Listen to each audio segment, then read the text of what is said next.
Hey, good morning, everyone, and welcome to our Tuesday morning Shaar, Shaar Habitachon. Everyone well and ready to learn, ready to get into it today. It's another gorgeous day. So much to say thank you to Hashem for, and waiting for people to get on so we could say good morning to different friends.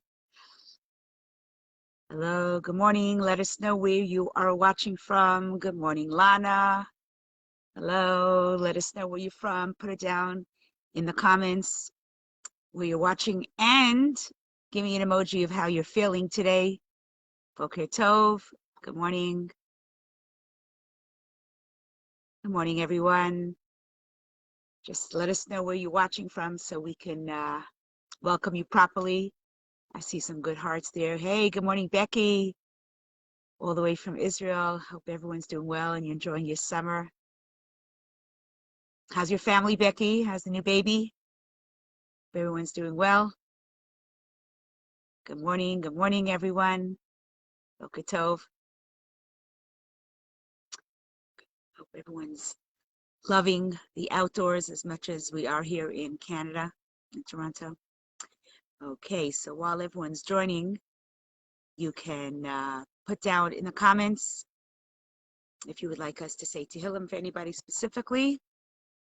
Okay, and don't forget to give tzedakah this morning. Gidel tzedakah should be karev b'sisa geula. We are now in the 3 weeks. Those 3 weeks between Shivasa B'Tammuz, 17th of Tammuz, and between Tisha B'Av, there are 3 weeks of introspection, mourning the destruction of the temple, but also, like the Rebbe always looked at it, 3 weeks of hope, that this is an opportunity for us to work harder to bring Mashiach. Could be 3 weeks that are going to turn into days of celebration. You never know. Okay, so we're going to say Tehillim. Please, again, put down anyone's names you want us to daven for. Chapter Chaf. Lamanatseach Mizmor LeDavid Yancha Dinar B'Yom Tzara. Yisagefcha Shem Elohei Yaakov Yishach Ezrecha Mikodesh Umetzion Yisadeka. Yiskar Kol Mechasecha V'Loscha Yidashne Sela. Yiten Lecha Chavavecha V'Chol Atzascha Yimale. Rana B'Shuasecha V'Shem Eloheinu Nidgol. Yimale Adonai Kol Mashalasecha. Ata Yadati Ki Yoshia Adonai Mishicho Yanir Mishmekotcha B'Gubros Yeshayamino. Elav Recha Ve'elav Asusim V'Anachnu B'Shem Adonai Eloheinu Naskir. Hima Korban Afolav Anachnu Kamen B'Sadad. Adonai Hoshia Hamelech Yanenu B'Yom Karenu. Good morning, Chana. Nice that you're able to join us. Okay. So yesterday I was invited to speak to a group of camp counselors. And basically the director wanted me to inspire the counselors that it's not just a summer job where they're making extra money or they're just here to kill time because their mothers told them they had to have a job. I wanted to impress on these teenage girls and these young adults what they can accomplish this summer and who they are taking care of. It's not just a bunch of little preschoolers or a bunch of school-age kids. They have to appreciate who are these children, who are these godly children in their hands. And, it's, for example, think about this. You give your child a gift and the kid thinks it's from the dollar store. So they look at it and they throw it away. But if you impress on your child, what is the value of this toy or this gift? Suddenly a child holds it gently and they caress it and they put it away, right? When you know the value of something, you take care of it and you treat it totally differently. So I needed to impress on these young adults what was their responsibility this summer. They're not just cashiers in a Starbucks just giving out, lattes and Americanos. And they're not just working Gap, stacking t-shirts and jeans. When you take a job as a counselor, as a teacher, when you are a mother, we have to know what is the responsibility that comes with that position. You guys agree? Okay, I need to see some interaction over here. Do you agree that before you take a job, I mean, you could get a job as an accounting, and that's just a money-making thing. I don't think anybody falls in love with accounting. Like, I love numbers, and I'm crazy over my numbers job, and I love... No. Accounting and many jobs today are just a way to make an income. But when working with people, whether it's a doctor, whether it's a teacher, whether it's a therapist, a counselor, a psychologist, anyone that works with people, and specifically, most important, with children, it's an enormous responsibility. And besides for getting the education and getting the degree, I think we have to get into the awareness, the godly responsibility. Who are we working with? Do you agree with me? All right, yes or no? Do you agree with what I'm about to get into? Because I'm going to share with you a little mashal, which is also called an allegory, or maybe just a little exercise. So I came to the program yesterday to speak to these girls, and I showed them this. And I said, okay, for those of you who are American, this thing is not worth $100. What's this worth? And probably $75.30 if we're lucky. But I said to the girls, how many of you, and it was a crisp $100, I said, how many of you would like this after my lecture? And all the girls, their hands shot up. Yeah, me. Right? Who doesn't want a $100 bill? So I said to them, okay, what if I fold it up and scrunch it? Do you still want this $100? And the girls looked at it, and it does look scrumpy, and they said, yeah. Most of the hands still went up, and they said, yeah, I'd like that $100 bill. So I took it, and then I threw it on the floor, and I stepped on it, and I banged, and I took the $100 bill, and I said, do you still want this $100 bill? And all the girls said, yes, we still want that $100 bill. I said, why? And one of the girls raised her hand, and she says, because the $100 bill hasn't lost its value. Even though you stepped in it, you messed it, you dirtied it, I can even rip it up, put scotch tape. It's still worth $100. Why, my friends, is the value of the $100 bill not decreased or deflated because I messed it up, because I made it dirty, because I scrunched it and abused it? Why didn't it lose the value? This $100 bill, which was crisp when I started the lecture, was now a mess and ripped and dirtied. And the girls still wanted this $100 bill. Anybody? Before I tell you what I spoke to them about, I'll give you 2 minutes to put into the comments. And the reason is, my friends, because, hi Lauren, hi Corinne. The reason is because the value of the $100 did not go down, did not decrease because of its dirt, its abuse, its mess, its neglect. Hi, Esther and Helga. The $100 bill still kept its value. And that's how I got into this conversation, speaking to these teenage counselors. I said to them, my friends, you are working with children. These children are in your hands for the summer. Their value is way more than this. By the way, for those Americans that are watching, this is $100 Canadian. It's not monopoly money. There really is a value to it for those Americans watching. Okay. I said, your children, your campers, come inside into your classroom in the morning, and some of them had a very rough morning. They might have had their parents were arguing in the morning. They might have been pushed and bullied by an older sibling. They might have been yelled at by a parent.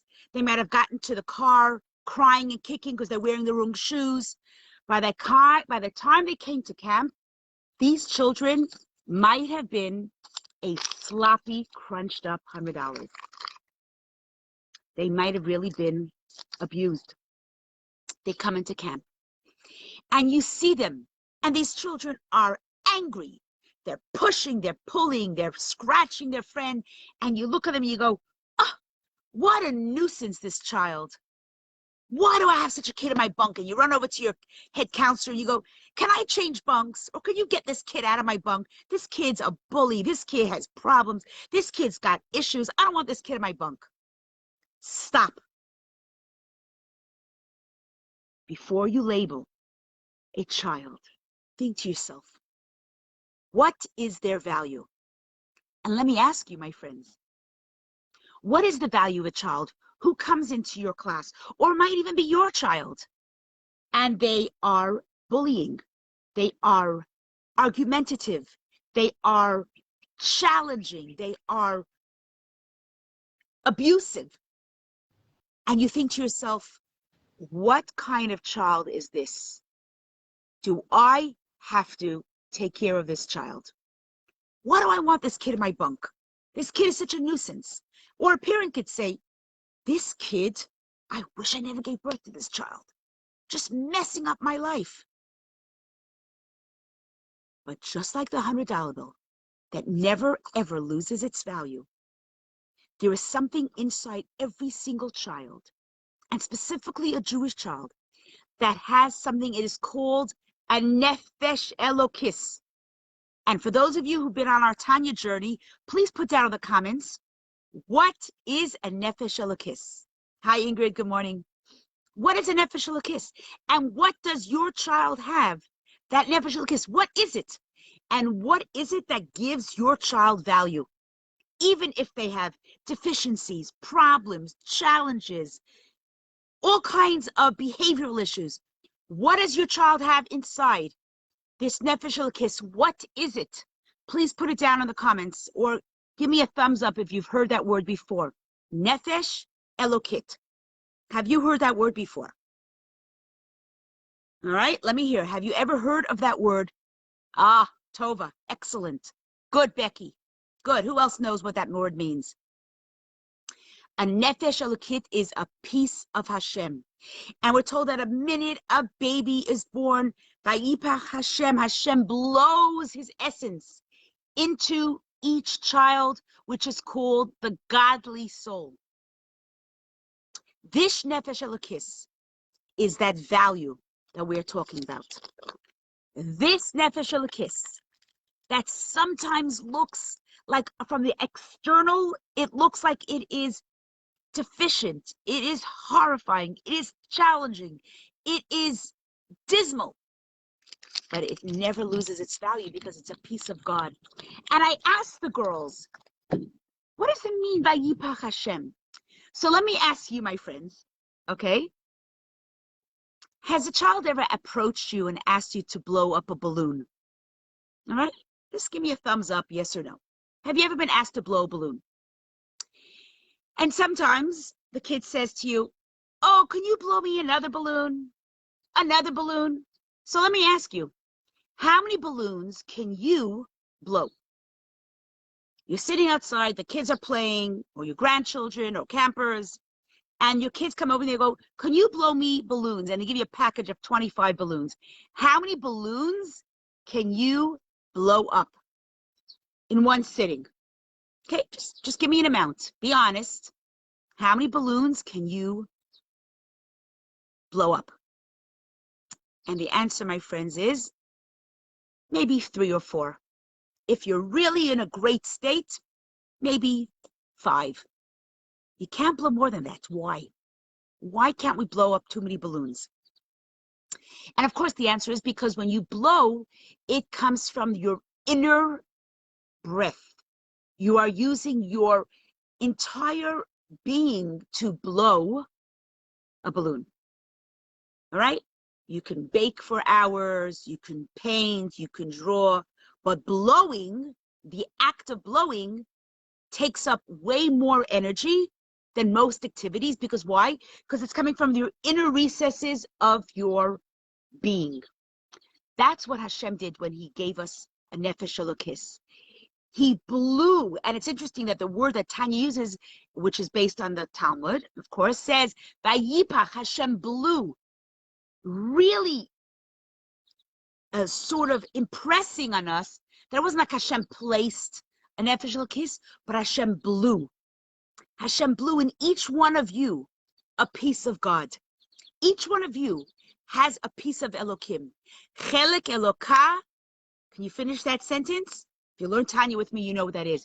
Achelek Elokah mimal mamash. Literally a piece of God. Not just figuratively and not just in your imagination, but literally mamash. That's the term that the Alter Rebbe uses in Tanya.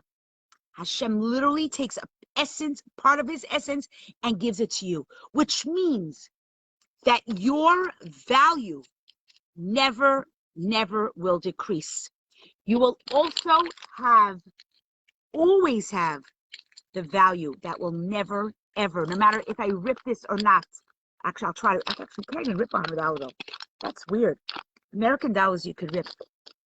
Go figure. You can never take away the value of money, only because it has to show us that the value of a human being will never be decreased, no matter how much abuse, neglect, horror, demoralization, abuse it gets. Because the nefesh kiss that's inside can never be touched. Why? Because it's part of Chelek Elokah Mimal Mamash. So why did I start off the class with these young teenagers? I wanted to impress to them that every one of their children has an inner worth, and their responsibility of a caretaker, a parent, a grandparent, a teacher, a counselor is to recognize the greatness of each child. And if the child, hi Lexi, there's a wonderful mom right there. If your child, God placed in your hands, which means you have to identify the greatness of that child, and only you have that awesome responsibility to identify, to recognize the greatness of your child. Recognition, understanding and recognizing the truth of what is in your child allows you to bring out from them the greatest gift that they have. So many children are raised in homes that don't appreciate the essence of that child. And they'll say, oh, let me introduce you to my Bailey. She's so shy. She'll never say a word. Oh, did you meet my Josh? He's off the rocker. He's nuts. You can't imagine what he does in my house. And listen, as a preschool director, I've seen and heard it all. And it drives me crazy. And I will usually stop the parent right away. I'll call them over and I'll say, oh my goodness, be careful the way you speak in front of your child. But you'll have things like, oh, here are my kids. This one, Lola, she's a doll. But this one, Amanda, she's the biggest challenge of my life. And they'll say it in front of this child. What are they doing? Here's a beautiful piece of Hashem. Achelek Elokah, a godly soul. Your child is in your hands. And what are you doing? You are labeling and sometimes demoralizing your child with your words. Because what happens is, not all parents understand the inner worth, the greatness, the godliness, the potential of your child. And that is why, as moms and dads, it is the most awesome responsibility to go to Torah parenting classes and to understand, what is this gem that God gave me to nurture? What is this gorgeous plant that I have the ability to blossom? The words we use, the appreciation we have for each child. And that only comes from understanding, what is this child? You and I know there are pieces of jewelry that we'll get from a spouse, and it could be a real gorgeous diamond worth $5,000. And then you have one of those imitation. And if someone says to you, oh, this is a diamond ring, but it's just an imitation. So, you'll leave it on the counter when you're washing your hands because, hey, what's it, $200? But if someone tells you, this diamond This is worth $5,000. And it's a very, very special. It's a princess cut and it's exclusive. And suddenly you take that ring. And if you ever have to take it off because you're cooking, you'll put it in a special place. Because God forbid you should lose that diamond. It's worth thousands of dollars. As opposed to a cheap ring, cheap piece of jewelry. Yeah, of course. Listen, $200 is nothing to sneeze at. But if it got lost, you won't go crazy, as opposed to a diamond ring that's thousands of dollars. My friends, our children, their inner value, their essence is priceless. It's a piece of eloquence. It's a piece of godliness. And every morning when they wake up, we have to hold them and cherish them and nurture them. And I'm looking here specifically at the mom that just joined. Her little one was at Tortats. The way she holds her little boy, I know she knows the value of that child. Just saying. I'm not going to embarrass her here publicly, but she knows who I'm talking about. The value of a child. And so when we speak and educate our children, that has to be on the utmost part of our psyche, that the words we use, the way we educate, and the way we discipline must be done with this consciousness. So today, we're going to have a little talk on something called the nurtured heart. Has anybody ever heard of this approach, this discipline approach? It's a very interesting approach called the nurtured heart approach, and they are now giving lectures and workshops all over the world. I took a few-week workshop with them, and I'm going to give you over some very interesting ideas on how we educate a child. The first thing I gave to these counselors, I gave them a paper. And if you want me to give you this paper, you can actually give me your email address here, and I will send it to you. I gave them a list of words called emotionally nutritious words. How does that sound? Emotionally nutritious words. I love the whole thing about this. In other words, this nurtured heart approach, which was started actually by a fellow by the name of Dr. Howard Glasser, who himself was a very challenging child. And he remembers the abuse and the challenges he went through growing up.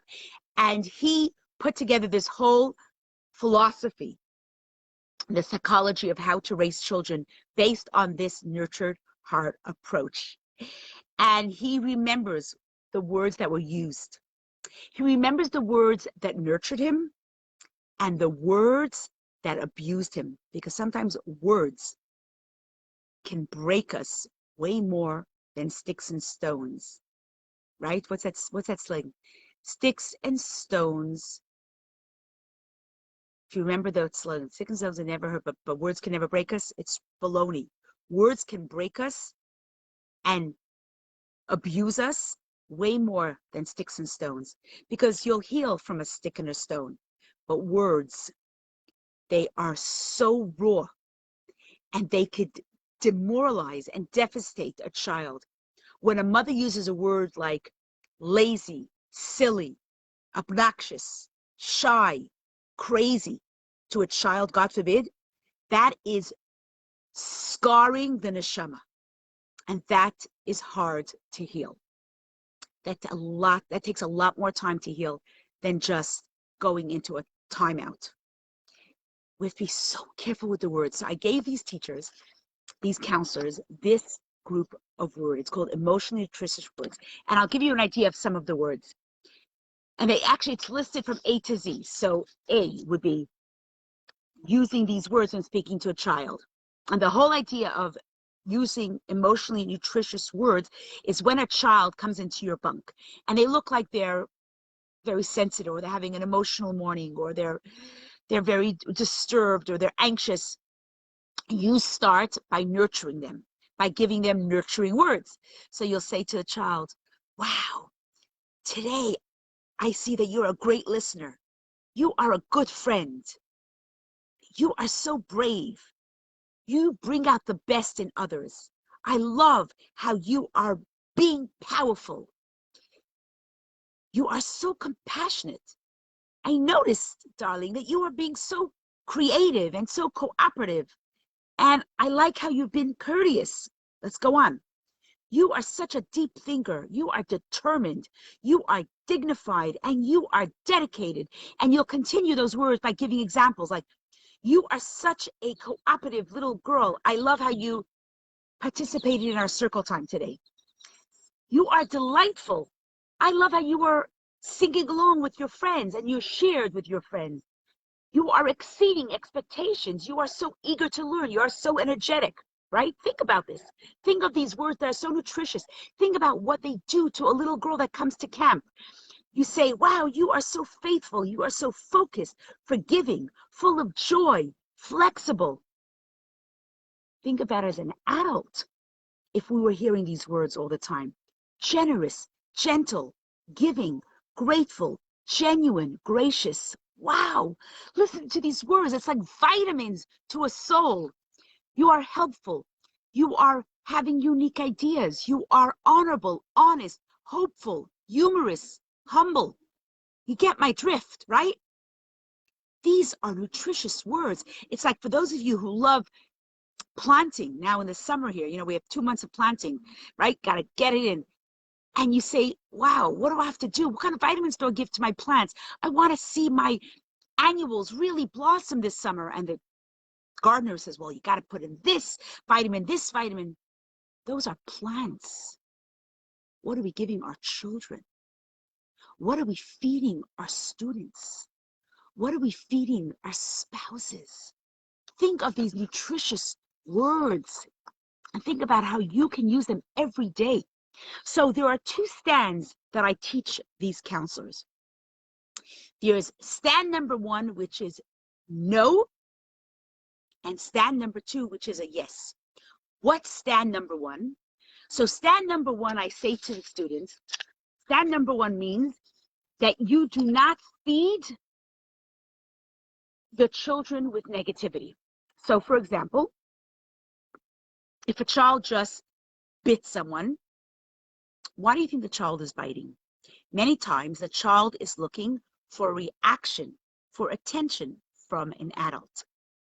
Most psychologists will tell us that a child will do anything to get negative reaction. So if they're not getting a negative, they're not getting any reaction because they cleaned up or they were eating nicely or they were cleaning up their toys and no one said anything to them, but they need you to fill up their tank, their love tank. So the child will do something like break a glass, spill the milk, hit their brother, pull their sister's hair. Why? Because at least they'll get some attention. You know the story of the little girl that was given an essay to write. And the topic of the essay for the class was, what would you love to be when you grow up? And children wrote, I want to be an astronaut, I want to be an engineer, I want to be a doctor, I want to be a fireman. And one little girl wrote, I wish I could be a phone, a cell phone. And the teacher said, sweetheart, why would you write that? And she says, because this way my mother would hold me and talk to me a whole day. Children need attention. We're living in a most challenging generation. This cell phone has replaced human interaction. We're on it every beep, every buzz, every social media. We have to react. I don't know what I would do if I was a mother of this age. Cell phones came out and my children already were older. And I didn't have that challenge that the young parents are having today.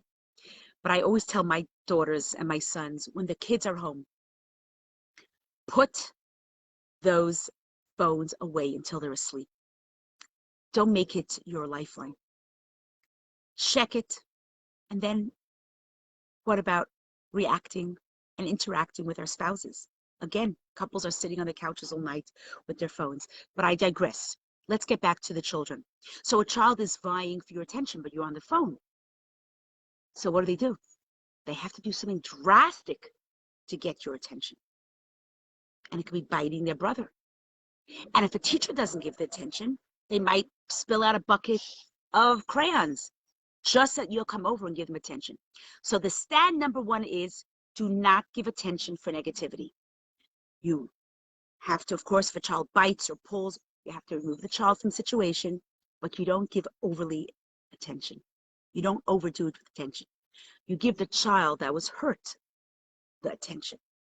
But then the child afterwards, who, let's say, had to sit in a thinking chair, think about what they did, and you explain to them what it was wrong, the moment they do something positive, fill their love tank with emotionally nutritious words. And I tell you, it works like a charm. In other words, if a child comes into your class or a child comes home from school and you fill up their tank with really nutritious words, but they're not silly words like, oh, you're so good, you're so sweet, you're the best, you're my favorite. Kids know that that's bluff. Give really authentic words. Say, you are so dear to me because you are so kind and you are so compassionate. I love the way you, like, give them really direct, concrete, and very, very real, nutritious compliments. And watch how they will continue doing more positive actions because they know from you, they're not going to get their negative attention. They're going to get from you positive attention. And once a child is trained to get nurtured emotionally words from a caregiver, they will do anything they need to get more of it because children thrive on positive reactions. Every human being needs that.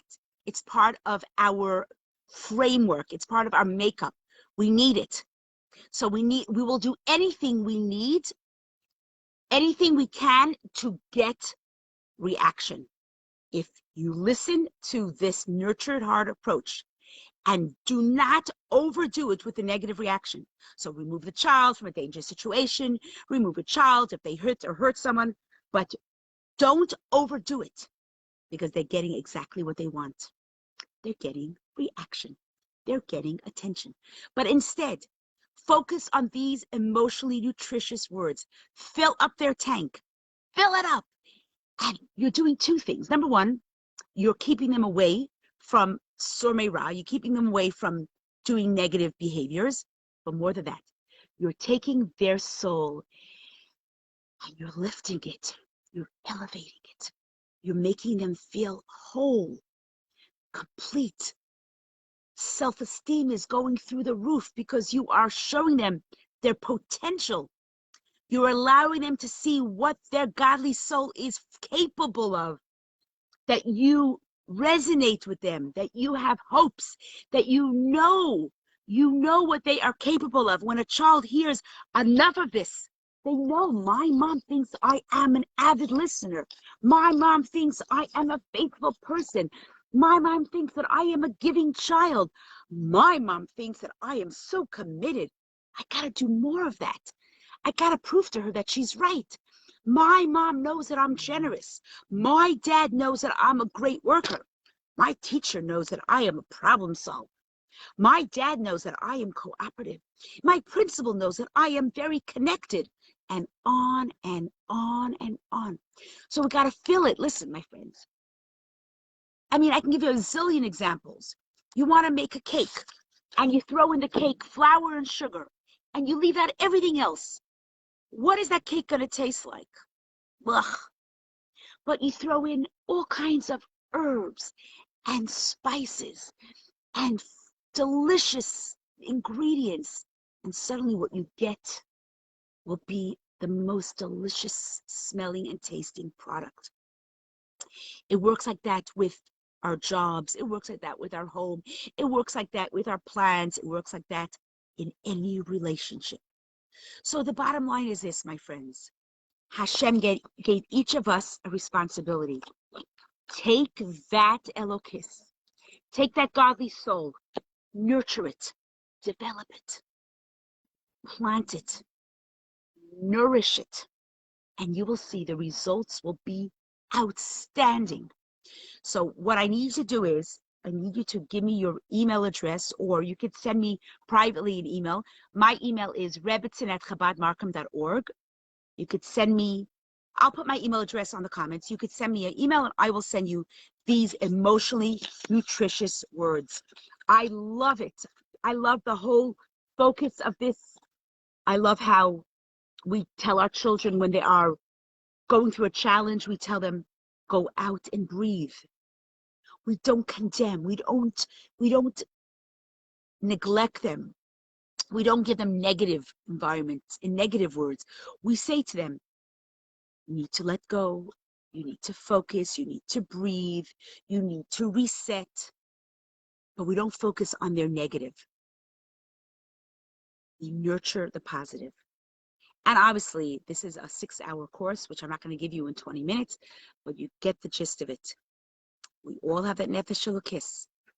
Our value is infinite. Every one of us. We have to make sure that we nurture that nefesh elokis, whether it's our spouse, our parents, our children, our students, our friends, even the adult ones. Have a great